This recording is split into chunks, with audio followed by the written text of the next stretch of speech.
Au nom d'Allah, le tout miséricordieux, le très miséricordieux. Taasin. Voici les versets du Coran et d'un livre explicite, un guide et une bonne annonce aux croyants, qui accomplissent la salat, acquittent la zakat, et croient avec certitude en l'au-delà. Quant à ceux qui ne croient pas en l'au-delà, nous embellissons à leurs yeux leurs actions, et alors ils deviennent confus et hésitants. Ce sont eux qui subiront le pire châtiment, tandis qu'ils seront dans l'au-delà les plus grands perdants. Certes, c'est toi qui reçois le Coran de la part d'un sage, d'un savant. Rappelle, quand Moïse dit à sa famille « J'ai aperçu un feu, je vais vous en apporter des nouvelles, ou bien je vous apporterai un tison allumé afin que vous vous réchauffiez. » Lorsqu'il y arriva, on l'appela « Béni soit celui qui est dans le feu, et celui qui est tout autour, et gloire à Allah, Seigneur de l'univers. Ô Moïse, c'est moi, Allah le Tout-Puissant, le Sage. Et jette ton bâton. » Quand il le vit remuer comme un serpent, il tourna le dos pour fuir, sans revenir sur ses pas. « N'aie pas peur, Moïse, les messagers n'ont point peur auprès de moi. Sauf celui qui a commis une injustice, puis a remplacé le mal par le bien, alors je suis pardonneur et miséricordieux. Et introduis ta main dans l'ouverture de ta tunique, elle sortira blanche et sans aucun mal, un des 9 prodiges à Pharaon et à son peuple, car ils sont vraiment des gens pervers. Et lorsque nos prodiges leur parvinrent, clairs et explicites, ils dirent, c'est là une magie évidente. Ils les nièrent injustement et orgueilleusement, tandis qu'en eux-mêmes ils y croyaient avec certitude. Regarde donc ce qu'il est advenu des corrupteurs. Nous avons effectivement donné à David et à Salomon une science, et ils dirent, louange à Allah qui nous a favorisés à beaucoup de ses serviteurs croyants. Et Salomon hérita de David et dit, ô homme, on nous a appris le langage des oiseaux, et on nous a donné part de toutes choses, c'est là vraiment la grâce évidente. Et furent rassemblés pour Salomon ces armées de djinns, d'hommes et d'oiseaux, et furent placés en rang. Quand ils arrivèrent à la vallée des fourmis, une fourmi dit, ô fourmis, entrez dans vos demeures, de peur que Salomon et ses armées ne vous écrasent sous leurs pieds sans s'en rendre compte. Il sourit, amusé par ses propos, et dit, permets-moi, Seigneur, de rendre grâce pour le bienfait dont tu m'as comblé ainsi que mes pères et mères, et que je fasse une bonne œuvre que tu agrées, et fais-moi entrer, par ta miséricorde, parmi tes serviteurs vertueux. Puis il passa en revue les oiseaux et dit, pourquoi ne vois-je pas la huppe? Est-elle parmi les absents? Je la châtierai sévèrement, ou je l'égorgerai, ou bien elle m'apportera un argument explicite. Mais elle n'était restée absente que peu de temps, et dit, j'ai appris ce que tu n'as point appris, et je te rapporte de Saba une nouvelle sûre. J'ai trouvé qu'une femme est leur reine, que de toutes choses elle a été comblée, et qu'elle a un trône magnifique. Je l'ai trouvée, elle et son peuple, se prosternant devant le soleil au lieu d'Allah. Le diable leur a embelli leur action, et les a détournés du droit chemin, et ils ne se sont pas bien guidés. Que ne se prosterne-t-il devant Allah, qui fait sortir ce qui est caché dans les cieux et la terre, et qui sait ce que vous cachez et aussi ce que vous divulguez? Allah, point de divinité à part lui, le Seigneur du trône immense. Alors Salomon dit, nous allons voir si tu as dit la vérité ou si tu as menti. Pars avec ma lettre que voici, puis lance-la à eux. Ensuite, tiens-toi à l'écart d'eux pour voir ce que sera leur réponse. La reine dit, ô notable, une noble lettre m'a été lancée, elle vient de Salomon et c'est au nom d'Allah le tout miséricordieux, le très miséricordieux, ne soyez pas hautains avec moi et venez à moi en toute soumission. Elle dit, ô notable, conseillez-moi sur cette affaire, je ne déciderai rien sans que vous ne soyez présents pour me conseiller. Ils dirent, nous sommes détenteurs d'une force et d'une puissance redoutables, le commandement cependant t'appartient, regarde donc ce que tu veux ordonner. Elle dit, en vérité, quand les rois entrent dans une cité, ils la corrompent et font de ses honorables citoyens des humiliés, et c'est ainsi qu'ils agissent. Moi je vais leur envoyer un présent, puis je verrai ce que les envoyés ramèneront. Puis lorsque la délégation arriva auprès de Salomon, celui-ci dit, est-ce avec des biens que vous voulez m'aider? alors que ce qu'Allah m'a procuré est meilleur que ce qu'il vous a procuré?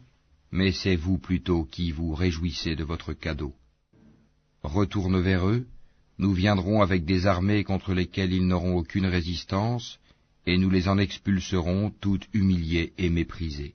Il dit, Ô notables, qui de vous m'apportera son trône avant qu'il ne vienne à moi soumis?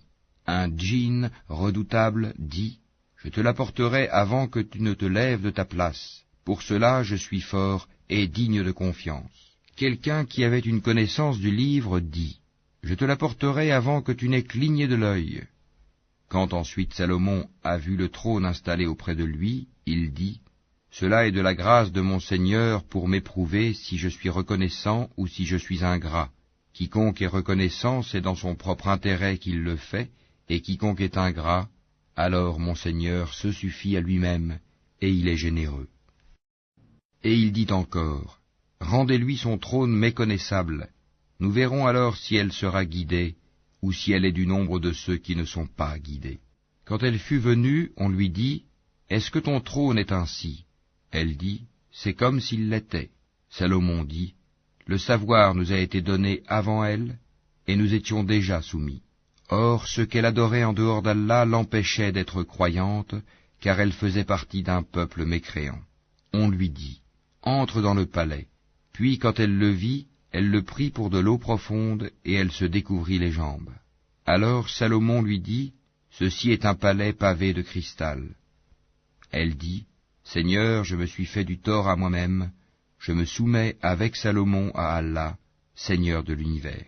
Nous envoyâmes effectivement vers les Tamouds leur frère Sali, qui leur dit, Adorez Allah, et voilà qu'ils se divisèrent en deux groupes qui se disputèrent. Il dit, Ô mon peuple, pourquoi cherchez-vous à hâter le mal plutôt que le bien? Si seulement vous demandiez pardon à Allah, peut-être vous serait-il fait miséricorde. Ils dirent, Nous voyons en toi et en ceux qui sont avec toi des porteurs de malheur. Il dit, Votre sort dépend d'Allah, et vous êtes plutôt des gens qu'on soumet à la tentation. Et il y avait dans la ville un groupe de 9 individus qui semaient le désordre sur terre et ne faisaient rien de bon. Ils dirent, Jurons par Allah que nous l'attaquerons de nuit, lui et sa famille. Ensuite, nous dirons à celui qui est chargé de le venger, Nous n'avons pas assisté à l'assassinat de sa famille, et nous sommes sincères. Ils ourdirent une ruse, et nous ourdîmes une ruse, sans qu'ils s'en rendent compte. Regarde donc ce qu'a été la conséquence de leur stratagème. Nous les fîmes périr, eux et tout leur peuple. Voilà donc leur maison déserte à cause de leurs méfaits, c'est bien là un avertissement pour des gens qui savent. Et nous sauvâmes ceux qui avaient cru et étaient pieux. Et rappelle-leur, Lot, quand il dit à son peuple, Vous livrez-vous à la turpitude, l'homosexualité, alors que vous voyez clair? Vous allez aux hommes au lieu des femmes pour assouvir vos désirs? Vous êtes plutôt un peuple ignorant. Puis son peuple n'eut que cette réponse, Expulsez de votre cité la famille de Lot, car ce sont des gens qui affectent la pureté. Nous le sauvâmes ainsi que sa famille, sauf sa femme, pour qui nous avions déterminé qu'elle serait du nombre des exterminés. Et nous fîmes pleuvoir sur eux une pluie de pierres, et quelle mauvaise pluie que celle des gens prévenus. Dis, louange à Allah et paix sur ses serviteurs qu'il a élus, lequel est meilleur, Allah, ou bien ce qui lui associe? N'est-ce pas lui qui a créé les cieux et la terre, et qui vous a fait descendre du ciel une eau avec laquelle nous avons fait pousser des jardins pleins de beauté? Vous n'étiez nullement capable de faire pousser leurs arbres? Y a-t-il donc une divinité avec Allah?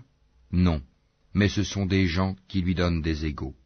N'est-ce pas lui qui a établi la terre comme lieu de séjour, placé des rivières à travers elle, lui a assigné des montagnes fermes et établi une séparation entre les deux mers? Y a-t-il donc une divinité avec Allah? Non, mais la plupart d'entre eux ne savent pas. N'est-ce pas lui qui répond à l'angoissé quand il l'invoque, et qui enlève le mal, et qui vous fait succéder sur la terre génération après génération? Y a-t-il donc une divinité avec Allah? C'est rare que vous vous rappeliez. N'est-ce pas lui qui vous guide dans les ténèbres de la terre et de la mer, et qui envoie les vents comme une bonne annonce précédant sa grâce? Y a-t-il donc une divinité avec Allah? Allah est très élevé au-dessus de ce qu'il lui associe. N'est-ce pas lui qui commence la création puis la refait, et qui vous nourrit du ciel et de la terre? Y a-t-il donc une divinité avec Allah? Dis, apportez votre preuve si vous êtes véridique. Dis, nul de ceux qui sont dans les cieux et sur la terre ne connaît l'inconnaissable à part Allah, et ils ne savent pas quand ils seront ressuscités. Mais leurs sciences se sont rejointes au sujet de l'autre monde. Ils doutent plutôt là-dessus, ou plutôt ils sont aveugles à son sujet. Et ceux qui ne croient pas disent, est-ce que quand nous serons poussière, nous et nos pères, est-ce que vraiment on nous fera sortir de nos tombes? Certes, on nous l'a promis, à nous et à nos pères, auparavant. Ce ne sont que des contes d'anciens. Dis, parcourez la terre et voyez ce qu'il est advenu des criminels, et ne t'afflige pas sur eux, et ne sois pas angoissé à cause de leur complot. Et ils disent, pour quand cette promesse si vous êtes véridique? Dis, il se peut qu'une partie de ce que vous cherchez à hâter soit déjà sur vos talons. Certes, ton Seigneur est pourvoyeur de grâce aux hommes, mais la plupart d'entre eux ne sont pas reconnaissants. Certes, ton Seigneur sait ce que cache leur poitrine et ce qu'ils divulguent, et il n'y a rien de caché dans le ciel et la terre qui ne soit dans un livre explicite. Ce Coran raconte aux enfants d'Israël la plupart des sujets sur lesquels ils divergent. Cependant, qu'il est pour les croyants un guide et une miséricorde. Ton Seigneur décidera certes entre eux par son jugement, et il est le Tout-Puissant, le Sage. Place donc ta confiance en Allah, car tu es de toute évidence dans la vérité et le bon droit. Tu ne peux faire entendre les morts ni faire entendre l'appel aux sourds quand ils s'enfuient en tournant le dos. Et tu ne peux non plus guider les aveugles hors de leur égarement. Tu ne feras entendre que ceux qui croient en nos versets et se soumettent. Et quand la parole tombera sur eux, nous leur ferons sortir de terre une bête qui leur parlera. Les gens n'étaient nullement convaincus de la vérité de nos signes ou versets. Et le jour où nous rassemblerons de chaque communauté une foule de ceux qui démentaient nos révélations, et qu'ils seront placés en rang.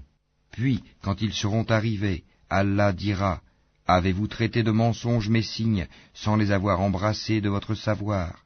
Ou que faisiez-vous donc? Et la parole leur tombera dessus, à cause de leurs méfaits, et ils ne pourront rien dire. N'ont-ils pas vu qu'en vérité, nous avons désigné la nuit pour qu'ils y aient du repos et le jour pour voir? Voilà bien des preuves pour des gens qui croient. Et le jour où l'on soufflera dans la trompe, tous ceux qui sont dans les cieux et ceux qui sont dans la terre seront effrayés, sauf ceux qu'Allah a voulu préserver, et tous viendront à lui en s'humiliant. Et tu verras les montagnes, tu les crois figées, alors qu'elles passent comme des nuages. Telle est l'œuvre d'Allah qui a tout façonné à la perfection. Il est parfaitement connaisseur de ce que vous faites. Quiconque viendra avec le bien aura bien mieux, et ce jour-là ils seront à l'abri de tout effroi. Et quiconque viendra avec le mal, alors ils seront culbutés le visage dans le feu. N'êtes-vous pas uniquement rétribués selon ce que vous œuvriez?